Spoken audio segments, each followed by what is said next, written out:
So racism against Asian Americans is nothing new. It is unfortunate that it has taken so many recent tragic incidents and deaths for Americans to wake up to the racism Asian Americans have been facing for so many years.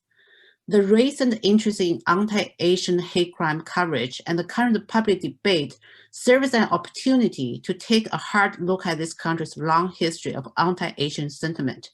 We condemn anti-Asian hate crimes and racism across the country, and we call on action, not empty rhetoric, to end anti-Asian racism. Anti-Asian racism comes in many shapes and forms.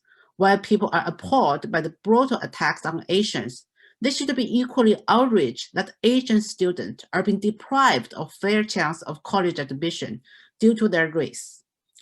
Politicians are coming to rallies, speaking on TVs to show their support to the Asian American community, yet talks are cheap. Therefore, we formed the National Coalition and asking for real actions. Education changes lives. Many of us were very disappointed when the Department of Justice dropped their Yale lawsuit only 2 weeks after President Biden took office. Our first ask of real action is for President Biden to reinstate the Department of Justice's Yale lawsuit. We're not asking anyone to take a side on this case.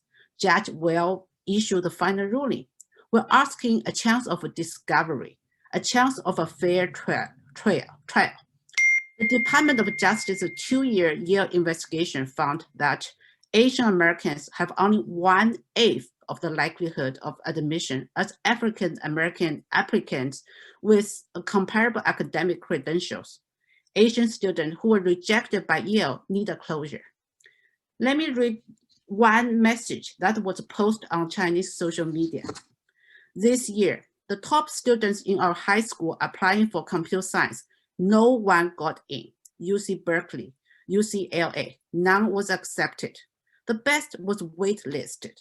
The only one of my son's friends who was accepted to Berkeley applied for mechanical engineering. My friend was in Palo Alto and said they were in the same boat. College admission is stressful, and the added stress to Asian students is that knowing their race would play against them. If this is not racism, then what is? Does this country have the courage to admit and address anti-Asian racism in higher education? To truly combat anti-Asian racism, we need to look at the root causes and have difficult conversations. As a nation's leader, we hope that President Biden has the courage to officially acknowledge that anti-Asian racism has existed before the COVID-19 pandemic, and this country has failed to adequately address long-standing violence and racism against Asians. Any anti-Asian hate crime is a hate crime. Any anti-Asian racism is racism.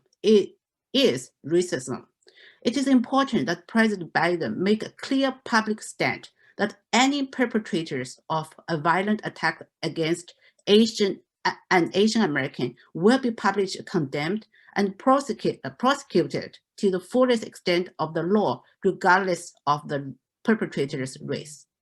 The Asian American community has always embraced law and order.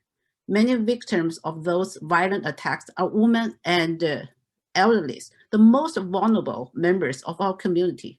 Last month, Maryland Governor Hogan announced enhanced visibility patrols to protect Asian business and communities.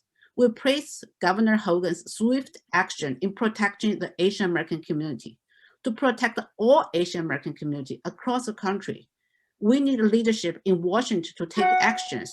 We call on Vice President Kamala Harris to be appointed at the head of the national law and order effort to strengthen police protection for Asian Americans in their communities. We need to be proactive. We need not to only respond to attacks, but also prevent attacks from happening. Lastly, I want to use this opportunity to call out the racism exists right here in Washington state. Just yesterday, despite our repeatedly asked to table SB 5228, a bill that would create racial quota against Asian students in medical school admissions in Washington, Democrat-controlled Washington legislature passed that bill by party line vote. And last month, Democrat leadership in the Senate set on a bill with bipartisan support and let it die at the cutoff. If passed, SB 5264 would encourage public schools to commemorate Chinese Americans' history. Politicians talking about fighting against anti-Asian racism with words. We are demanding actions. Actions speak louder than words. Thank you.